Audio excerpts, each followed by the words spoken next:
Please welcome Caryl Stern, President and Chief Executive Officer of UNICEF USA, and Matt Petronzio, Mashable's Social Good Editor.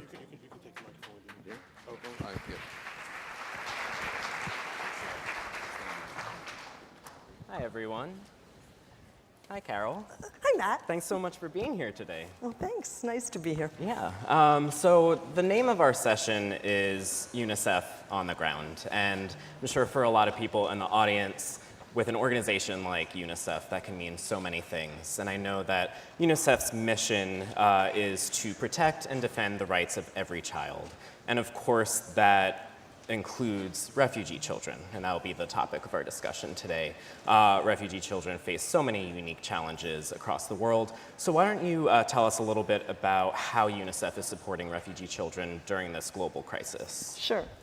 Well, I probably don't need to tell this audience, but there are more children on the move today than in any period since World War II. We have 50 million kids on the move today as we sit here, and 28 million of those have been forcibly removed from their homes. So, the politics of adults impacting the lives of children. My mom was a child refugee. I know what that's like. I've heard that story all my life. She grew up in an orphanage here in New York City, having been separated from her family for 10 years. And so UNICEF does whatever it takes to help or save a child in 190 countries and territories. And in the camps, we are ensuring that the children are getting the childhood they deserve, child-friendly spaces, education, water, sanitation, nutrition. We are a part of that team of organizations ensuring that children get what they need. And I think we have some special guests with us. We do have some very special guests. We could tell you about this, but I think they can tell you more so. We have Anna Nelson live on a feed with us from Uganda. For those of you who don't know, Uganda's refugee population has more than doubled from 500,000 to 1.3 million, and 50% of those are children. So, 60% of those are children, and this is the largest refugee camp in the world today, housing 240,000 people.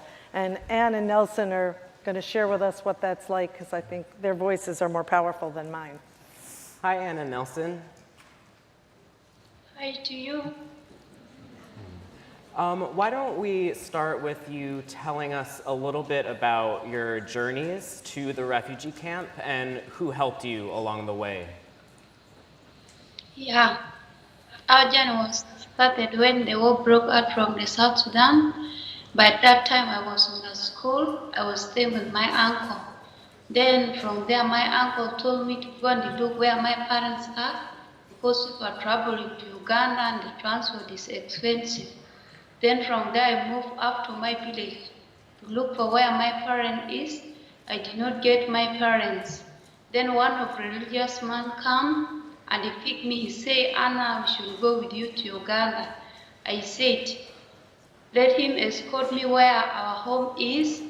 Then from there, he escort me. I get some bedsheet of my uncle and his shoes. Then I sell those things up. Then I come with that money.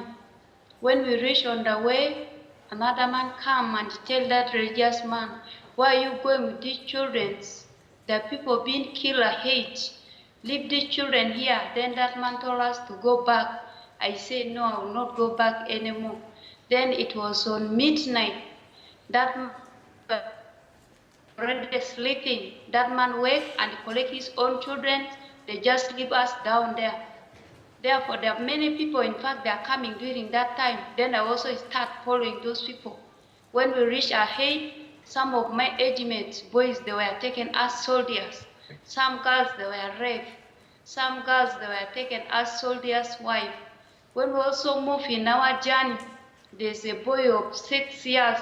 When the boy saw some soldiers coming seriously with the guns, the boy gets scared. The boy just ran anyhow.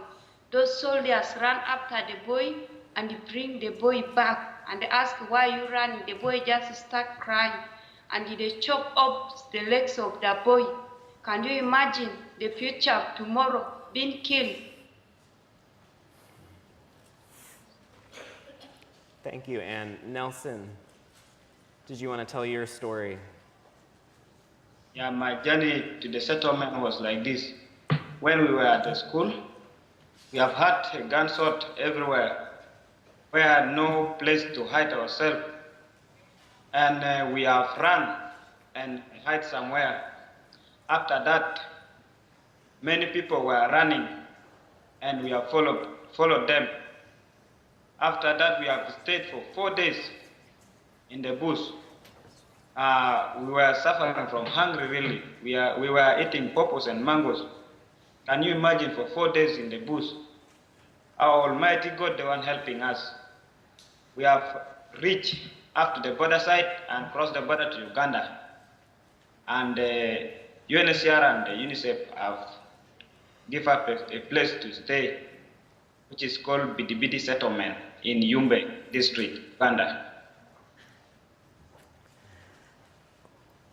I think what's important for everyone in the room is to recognize that you're getting to hear these voices, and now we're counting on you to be these voices, because the average American is not hearing that these are children. These are not refugees, these are not migrants. They may have a lot of labels, but at the end of the day, these are young people with lives and dreams, and we have to make sure collectively that their voices are heard.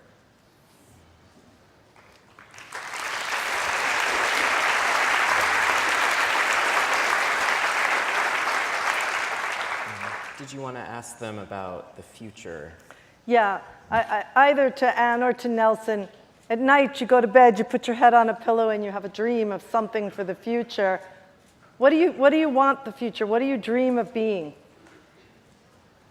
My dream is to be a member of parliament. It is because for us in South Sudan, we are not sitting down for dialogue. Our governments are not sitting down for dialogue. That is why my dream is to be a member of parliament, so that every man or every here shall settle down for dialogue or meeting, so that even Great dream. we villagers, our voices will be heard higher to the higher level by the government. And Anne? Yeah, my dream is to become a doctor. For the best reason is that there in South Sudan, we have few doctors than military science. I wish to become a doctor so that I will treat young people. They all mind a lot about military, but forgetting of young children dying day and night of sickness in the hospitals. So I know we're getting the red signal here, but I get to spend my week with a lot of children from America. If you have one sentence that we could offer them of something you want them to hear.